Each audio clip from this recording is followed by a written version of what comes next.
What's going on, Empire Builders? It is episode number 51. We got Matt Inglot from Freelance Transformation in the house. What's going on, man? Hey, Brian, thanks so much for having me on. No, thank you, man. I'm so glad that we were able to connect because we both serve and help freelancers. And I think that's, actually an underserved community. There's a lot of marketing and all this hype around all these other topics. But I think it's really cool that, people like you and me are out there helping people who want to start their own businesses. And I personally think freelancing is one of the easiest routes to go down. So I'm really excited to have you on the show today and talk about this stuff. But before we dive in, I would love, in your own words, tell us a little bit about freelance transformation and kind of what you do. Yeah, well, I mean, first of all, your point about it being one of the easiest routes to go down is definitely true. Especially, I mean, it sounds like your audience, they want to be able to have a lot of freedom in their lives, be able to work from home or abroad, be able to do it from the laptop.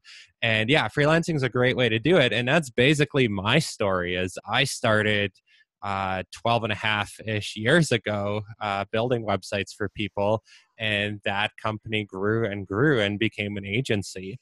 And along the way, I made an incredible amount of mistakes to the point where at one point I was almost out of business. I had almost run out of money. I hated everything I was doing and things weren't so great. And so I was able to rebuild my business and have it be very successful and create the type of lifestyle that I absolutely love. And then as I reached that point, I realized, well, there's a lot of other people that are struggling to do the same thing because the promise is out there. Well, if you work for yourself, you'll get to pick your own hours. You can make more money. You can do the type of work that you want to be doing. But then you actually go and try freelancing and try doing it. And you realize that it's not quite as easy as it sounds. And there are a lot of common mistakes that people make and a lot of things that they just don't teach you in school. So I started Freelance Transformation as a way of sharing what I learned and as a way of having other successful freelancers come on the show and share what they've learned. For example, you were on the show recently, and it's become quite the library of people that have done it successfully and the things that they have learned. Yeah, I think you've cracked over 150 episodes now.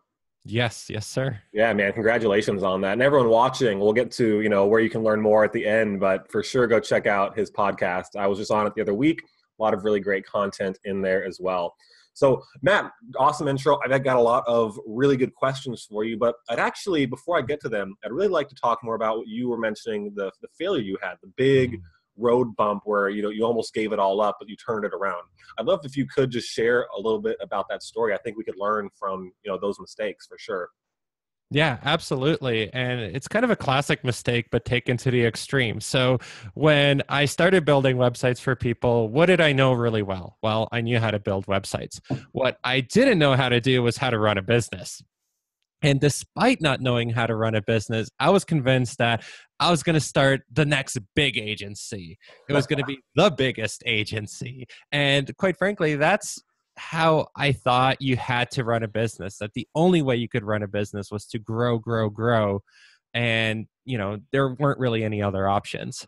So being very naive and being very technically capable, but not very business capable, I started reaching for the stars. I got a $75,000 loan very early on. Don't ask why they gave 75 grand to like a early 20s kid. That's a whole other story, but I pulled it off. I rented my first office space. I hired my first employee. I rented a bigger office. I hired more employees. And for a while, the sheer momentum of this thing was actually working.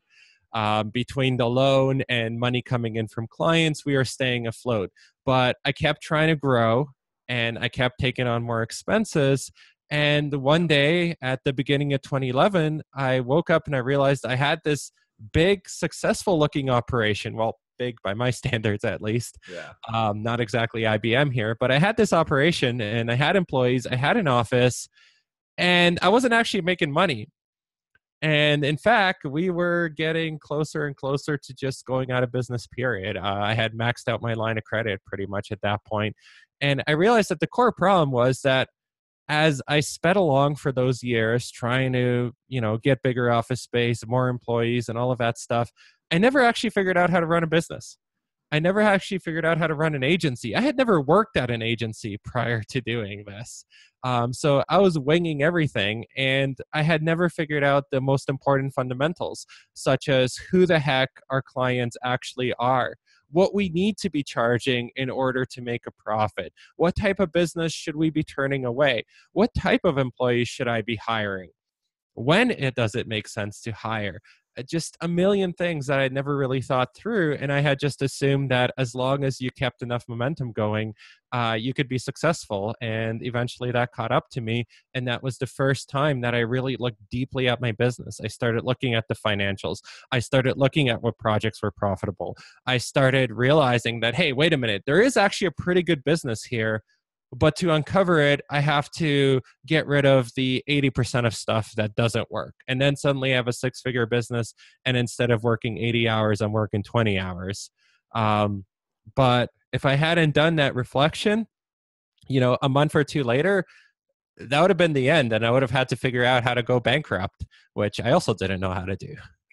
Yeah, well, that is an insane story, man. But I really appreciate you sharing that with us. A lot of people, I feel like they would give up at that point. But I love how you dug in and you just embraced the fact that you didn't know this stuff and just really set out to figure it out. Because I think that's what you said in the beginning. You touched on this, but a lot of people, it is, I would say, freelancing, consulting, one of the easiest ways to make money online.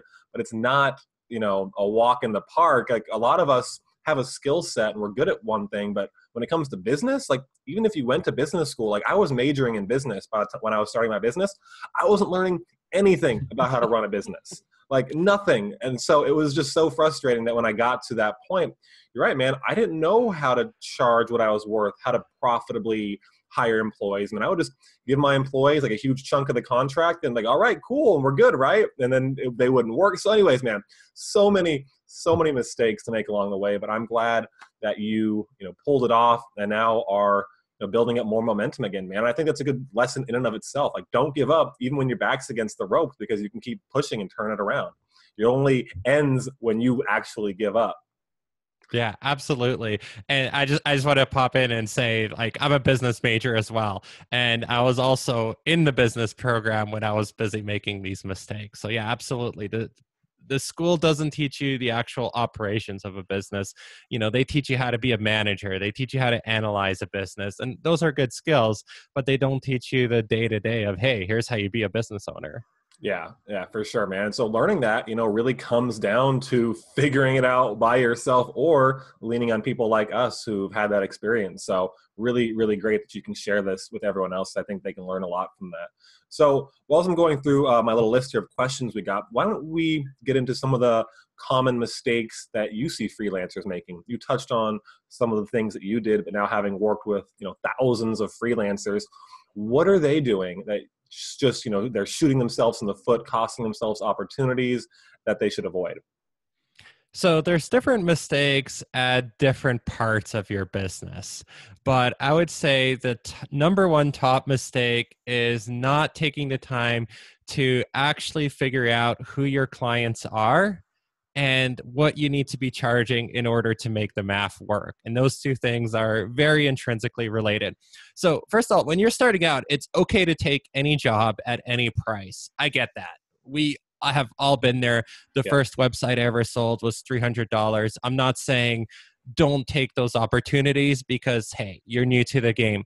But very quickly, as you start taking on clients and as you start doing some work, you start realizing that, hey, some of these client projects that you took on were awesome, amazing. You made a bunch of money. You jived really well with the client. Everything was good. And then you took on other projects and they were a drag. It took you way longer than you wanted, or the client really beat you down in price, or there was just something about it that made it a miserable experience. And the first big step that you can take in increasing the amount of money you earn and building a better business is start differentiating between those two types of clients and start understanding what actually makes an amazing client for you. Part of it is inevitably financial.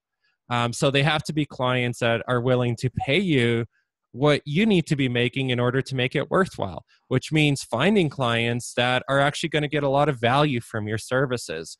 This is not like running a candy shop or something like that, where every person that walks through the door, you're obligated to serve them. No, not at all. Just because someone contacts you about your services doesn't mean that you have to provide those services to them, especially if they don't want to pay the prices that you're charging, or if you just don't think it's a good fit. So when we talk about who's going to benefit the most from your services, you want to figure out who actually wants to hire you because you can make an impact on their business. So for example, I build websites. So let's take an example of two different types of clients. The first client that comes to you wants a website built because they're a home builder and they need to get found online and they need to get potential home buyers into their sales centers. The secret with the home building industry is they have very good margins and they sell very expensive product. Yeah. So when they get someone into a sales center, that's worth a ton of money to them. Very good business. That client is going to be willing to pay a whole heck of a lot of money for a website, no problem, because they have immense marketing budgets and because they get a real return on investment from that website. Now, take another client. Let's say it's your local church. Awesome. You want to help your local church out. Problem is, the local church, why do they want a website? Well, they want to post some information about what's coming up in the congregation, some news, some events, the Sunday barbecue, stuff like that. Well, how much is that website going to be worth to them? Not a lot, because they're not going to be getting a lot out of it. It's just a communication tool for them. So they're not going to be willing to pay anywhere near the same amount of money for that website as that home builder. So going back to the idea of not serving every client that comes through the door, if you are determined to sell your services to every person that wants them, you're going to find yourself with some clients that are home builders and some clients that are churches. And the problem is the churches are going to beat you down in price. They're not going to be willing to pay you the price that you want to command. And then later you get an amazing client like a home builder and you're going to charge them very little, thinking that no one is willing to pay more for a website. So you really have to be discerning. And that is absolutely the number one top mistake. Again, no problem starting out, take on whatever job you can, but very quickly start becoming discerning. Usually the profit that I make in my business comes from the clients that I turn down versus the clients I take on, because it's the projects that you turn down or that you fail to turn down when you should have that suck up all your time, suck up all your money, suck up all your profits. So making good decisions on what clients to take on and not take on, game changer. Yeah, that's really, really good advice, man. And I always tell my community, like, you need to help winners win more. I mean, we all want to help. We're all, nice people. We want to see other people do good. And we even think like, if we can help this company do good because it's such a good idea and we make them a bunch of money, we'll make a bunch of money too. But you need to really, audit the people you work with. Do they have, decent margins in their business? Do they have a decent sales system? Do they already have customers? Like, I can't tell you how many, startups I've worked with that it didn't pan out because they didn't have a validated product. Like, they didn't actually have a business that worked. And when you try and help people like that, you're just going to end up, they're going to cost you so much more time and money in the long run because they're going to take up everything and really look to you to do everything for them. But like, when you can help a winner win more and you just help them, get 10, 20% more out of their business, they're going to be stoked and leave you alone versus the person who is leaning on you to save their business and make 100% of their sales. And that's stress. Like, you just don't want that. So absolutely. I love that saying, help winners win more. That's awesome, Brian. Yeah. And you just, again, man, the value to one business might be totally different. I loved your example of the church versus a home builder, but you can even have in the same industries. Like, you could have, say, a restaurant, like the mom and pop restaurant versus a place with 5, maybe 10 locations. The value of a website, social media, whatever to them is way different. So just definitely be wary, guys, when you guys are picking your clients. Now, I'm curious, and this wasn't on my list here, but what are your feelings about niching down? I typically tell people, don't do it right away. See where your opportunities come from. But then over time, as you feel out where your skill sets and your passions lie, then you can start to drill into a niche. How do you feel about that? Yeah, I absolutely agree. Again, when you're starting out, you're experimenting. So it goes back to this idea of don't be afraid to take on anything, because whether it works out well or not, you're going to learn something from it. Yeah. But going back to the idea of figuring out who your clients are, for sure, one way to do that is to start niching down on a particular type of client. And that could be a particular vertical, which might be specifically what you're referring to in the question as well. Or if not a specific vertical, at least a specific type of business. For example, most people don't realize it's a very different model to serve nonprofits versus serving small businesses versus serving corporate clients. The sales processes for all three are completely different. The way all three think are completely different. Who you need to actually approach and talk to in making the sale is completely different. So even focusing down on a type of business is automatically a huge win, because you don't have to figure out how to navigate three different sales processes. And you can just focus, for example, on being awesome for small businesses, or being awesome for corporate clients, being awesome for nonprofits. And then over time, you can narrow that down further, focus in on a specific industry or a specific type of business. So for example, in my agency, we don't focus on just a specific vertical, but we focus mostly just on lead generation and membership websites. Those are really the only two things we do. And we don't care as much whether you need lead generation for a home builder or a dentist, but we care very much that you need lead generation and that leads are worth a lot of money to you. Otherwise, we're probably not a great fit. So the more you can get more specific, the better. And as you pointed out, the way you usually figure that out is the experience that you gain initially. So it's tough to sit down from day one and pull out a sheet of paper and say, I'm going to build a freelance business and it's going to focus on exactly this type of client, because you don't have any experience. You haven't tried out different types of clients. You haven't figured out what actually works for you. And unfortunately, that does take time. Yeah. Absolutely, man. Good advice. So let's keep on rolling along. I got my questions here, and I love this part. I think people are going to be excited about this. I'd love to kind of, hear your thoughts on attracting clients at different stages of your business. Maybe let's talk about what you think the most effective ways are when you're just starting out, after you've got a couple of clients, and then maybe when you're at, like the stage you're at where you've got a lot of clients and now you need to maybe spend less time in the trenches generating leads and automate it a little more, or figure out more of an inbound system. I'd love to hear your thoughts on that. Yeah, this is such an awesome question, because a lot of the advice that you hear online about how to get clients is never placed into the context of what stage your business is at. So for example, there's people telling you, well, you can make tons of money by setting up Facebook funnels or LinkedIn ad funnels and getting tons and tons of leads every day. Well, sure, you can do that, but not necessarily when you're starting out. So starting out, the best way to get clients is also, quite frankly, the simplest, which is talking to people. And people are so determined to skip that step and jump right into the super fancy stuff. I'm going to start an email list. I'm going to run Facebook ads and all of that stuff. Well, the flaw in all of these strategies is they only work when you actually know who your client is. And at the beginning, you probably don't. And you also need a certain amount of money and time to make them work. So starting out, the best way a freelancer is going to get clients is to actively network. And yes, that means going out, talking to people that you know, talking to people that you don't know, making lots of time for those old school coffee meetings or calls on Skype or Zoom, but just get to know as many people as you possibly can. That is still a huge source of business for me today. Every week, I make a point to meet a couple new people, and I'll hop on a quick call or I'll have a coffee with them, and I'll figure out how we can help each other. And most of the time, that's not directly going to bring in business, but it's going to connect me to other people that will bring in business. When I started building websites, recognize that this was 12 years ago. We didn't have Facebook and all of that fun stuff. What did I do? I just talked to people. You couldn't even serve me a coffee without finding out that I built websites. And I was super introverted too. That's the best part of all this. I wasn't like a natural salesperson or anything. I had a lot of trouble talking to people. I was super awkward, but I knew that me too, man, for sure. What's that?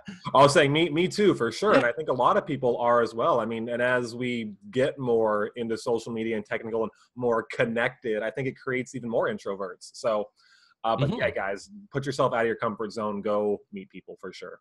Yeah, exactly. Second website project I ever got, I walked into a store. I wasn't even intending to sell them anything. I was just buying stuff and I chatted up the owner. And when I had walked out of there, I had a check in hand for $700 to build a website for them. Like, That's a and these great are the, story, man. yeah, and it may sound like luck, and to some extent it was. I didn't know that walking into that particular store would generate that deal, but the process of talking to everybody and telling them I built websites and having a process to it, that wasn't luck. And if you follow that process, you will get those opportunities too. Now, as your business evolves, you might start deciding, well, I can't just rely on the occasional referral and networking, and I need to start scaling up. And that's where you can start investing in some other things. That's where you can, for example, put together a simple website and portfolio online so people can actually learn about what you do. This is where you can start getting a little more formal about your strategy. So for example, maybe you decided that a particular vertical is ideal for you. Well, now you can pull up a list of those businesses, open up the phone book, or use one of the services online that let you figure out what technology or what industry a certain business is in, and get a list of those businesses and start contacting them. It's not sexy, but again, it's effective and lets you make connections. Yeah, and um, I'll interject something here too. When you do any type of cold outreach, it's important, one, to have some kind of results already that they would be mhm. interested in, which is why I don't recommend leading with cold outreach. You definitely want to have something interesting to show them, but then also lead with value. Like if you just hit someone up like, hey, I do this and this, do you want to pay me? It's not going to work. And we talk about a lot of this in the community, so I won't go on too big of a rant. Just make sure that you're leading with value. Make sure you're just, it's all about them. You're trying to connect with them, make them feel good, and that you have something worth sharing. Otherwise, it's going to be really, really difficult to make that work. So I'll leave Oh it yeah. there. Oh yeah, absolutely. And from our chat on my podcast, I know you're very good at that, and leading with value, and getting in front of those people in the right way. And that's absolutely true. But see, you can see how that builds. As you pointed out, it's probably not a good strategy to start cold calling from the beginning, Yeah, right? And exactly. what you're doing is you're basically broadening the net over time as you get more experience, as you get more case studies. And then let's say your business grows further, then you can start looking at inbound, which is a super broad term, but that's where you can start looking at different strategies like content marketing, various pay-per-click ads, and a lot of the really sophisticated systems that people talk about in order to consistently generate leads. You never have to reach that stage, quite frankly. It's very effective, but it's only really necessary if you need lots of clients consistently. And not every type of business actually needs that. So, one of the things that you should be doing as you're getting more sophisticated with your business is start finding ways that you can retain your clients better. So instead of saying, hey, I need 20 clients every year in order to make my business work, why don't you figure out how to make your existing clients 10 times or 20 times bigger? And how can they keep working with you so you don't have to be on that treadmill of constantly relying on new leads? And that was actually the most important thing for my business. Over time, I got much better at finding the types of clients that will continue working with us and then finding ways to continue serving them. So I would get in positions where a client might spend 20 grand with us in the beginning, and fast forward a few years and now they've spent well over 100,000 with us. And that means that I don't have to find those other five $20,000 clients to get that 100K. I just have to nurture that one client relationship. And the less clients that you have to manage, especially if you want to be a freelancer and not necessarily like build up a big agency and grow, grow, grow. Sorry, just hit my microphone. Then that is absolutely the best thing that you can do is keep your client base small, but get bigger and bigger clients so you're not stuck trying to manage 100 clients or have to go and do 50 sales calls a year, but just focus on just a small stable of amazing clients. Yeah, and I love that advice too, because I agree. It's intimidating sometimes when you have to consistently do outreach, keep growing, keep hunting. And it's not the most fun thing to do when you just enjoy marketing and executing and working, with your business and with your clients versus chasing new ones down. And honestly, dude, we're on the same wavelength there, because I preach this all the time. Like, you need to get clients on some kind of fixed recurring income, because if you're going project to project, it's really, really difficult to build up a consistent business doing that. And you kind of read my mind here too. I was just about to get to that next question. What are some of the pieces of advice you would give to someone who wants to, one, increase the size of the client's lifetime value, and keep that client around past the initial honeymoon phase? So the first thing goes back to your original point in the show, which is figuring out who your clients are, because not every client is going to benefit from continuing to work with you, and trying to force that relationship and trying to force some sort of retainer model or something in a scenario where you can't continue to deliver value to that client is just not going to work. So when I look at my own agency, I said earlier, we focus on lead generation and we focus on membership sites. The reason that we focus on those two markets is because they're both examples of businesses that can continue to benefit from working with us. So we can help a business continue to get more and more leads. We can help a business continue to build a better and better membership site and a better and better membership model and make more money. So there's real value that we can create for them every single year. Whereas when I look at some of the clients that built a website with us and we never heard from them, the problem there was that we built that website and that was all they needed. Their problem was solved. They needed a website online just so businesses or customers could reach them, find their contact information, see their about page, and that's about it.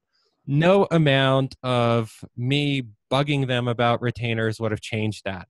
So if you don't select the right clients, then this isn't going to work. So figure out who you can continue adding value to. And then the second thing is build an amazing relationship with that person. Client relationships get completely ignored in this industry. And that is probably one of the biggest things that has allowed me to continue working with my clients is my clients love me. So a mistake freelancers make is they will go and put a ton of time into winning a project, but then, they've been paid. Now this is just work that they have to do. So that they focus their time and energy on the next project and the next client and the next client. And they sometimes forget about the client that they still have to do the work for. And they start communicating poorly. The work comes in late. And the client's like, well, this is just yet another flaky freelancer. Why would I ever work with them again? What you want to do instead is you want to over communicate. You want to over deliver. You want to make that person feel like they are the most important person in the world. And you want them to feel safe with you. You want them to feel like they can trust you. You want them to feel like you're an expert that they can come to. Because when you can build that type of relationship with them, then everything changes. They want to keep working with you. They're going to seek you out for advice. And they will happily take your word for whatever it is that you want to do with them, as long as you keep delivering results for them. So treat your clients like gold, build that relationship. And then a little trick that I have to keep building that relationship and keep creating opportunities is to have quarterly strategy calls with my client. So I hit up clients approximately every 3 months just for a call. And it's not a sales call. It's a call to learn more about how their business is going and to give them advice and help. And inevitably, out of some of those calls, we get more work. Yeah. So for example, with one client, I sat down with them for a coffee for half an hour. That turned into a much larger discussion about the future of their business. And next thing you know, we had $40,000 worth of additional work for them. And That's it awesome. cost me $10 in coffee and a half hour of my time. So those quarterly calls are great for preventing clients from disappearing off the radar and for making sure that you continue to have a good, honest discussion about their needs. Yeah, really solid advice, man. And I always tell people, it's such a fine line to walk. You kind of have to feel this out on your own. But your first clients, you do want to over deliver and over communicate. Like, don't let them take advantage of you.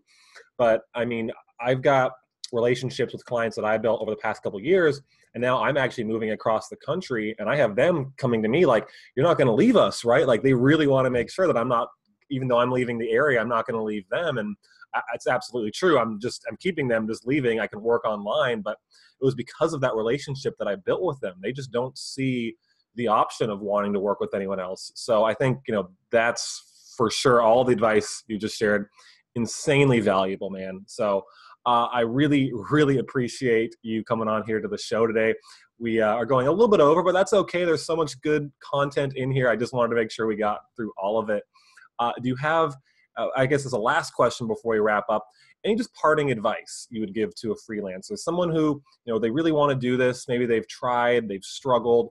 What advice would you give to them to keep pushing through and just make this happen for themselves? I'll give you two pieces of advice. One is when you're starting out, don't get discouraged because your first projects will not be perfect. You're not as experienced, so you're not going to get those hundreds of dollars rates that you see people on Facebook ads advertising you can make overnight. You're probably going to get underpaid compared to working a job. Everybody goes through that, but it's okay. And this takes me to the second piece of advice, which is intentionally grow your business. So even though you're starting out, not in the ideal spot and not with the ideal clients, put a strategic mindset to everything that you do in your business. Don't resign yourself to just finding clients, doing work for them, and then repeating the same thing over and over again. Seriously ask yourself, what can you do next in your business that's going to improve it? So for example, how can you go from $25 an hour to $50 an hour? What do you need to change in your business? That's probably going to mean changing the types of clients that you target. It might mean changing the way you find clients. It might mean a number of things, but always be intentionally growing your business in the direction that you want to grow it. And don't settle for just continuously doing the same thing over and over, taking on the same types of clients, charging the same rates, working the same long hours, and expecting anything to be different. The people that I consistently see successful on my show are the ones that really put time and effort to think about the business itself and how they can make it better every single week. Awesome, man. And then guys, I know a lot of us are still learning, figuring this out along the way. So I can't encourage you enough to go check out Matt's podcast if you're new to the world of freelancing, even if you're experienced, and just really digest everything he's got to say and his guests have to say, because obviously he's got some insanely valuable advice and tips. So Matt, again, thank you so much for coming and hanging out with us today. Where can people go to learn more? Or maybe you've got some kind of freebie. I know you have a free course. Where would you like people to go? Yeah, absolutely. So the best place to go is freelancetransformation.com. You can find a free email course on finding clients right there on the homepage. Just put in your email address and you'll get a new lesson every week for like 14 days or something like that. There's a ton of material there. And also, you're listening to his podcast, so open up your podcast player and search for Freelance Transformation and hit subscribe if you want to receive more interviews with successful freelancers and really have their businesses dissected, including Brian's, who was a guest recently. Cool, man. I appreciate that. And everyone watching, thank you guys for spending some of your time here with us today on Laptop Empires. I'll make sure to drop the links below the video so you guys can check everything out there. Otherwise, have a great day and we'll see you in the next one. Bye. Thanks so much, Brian.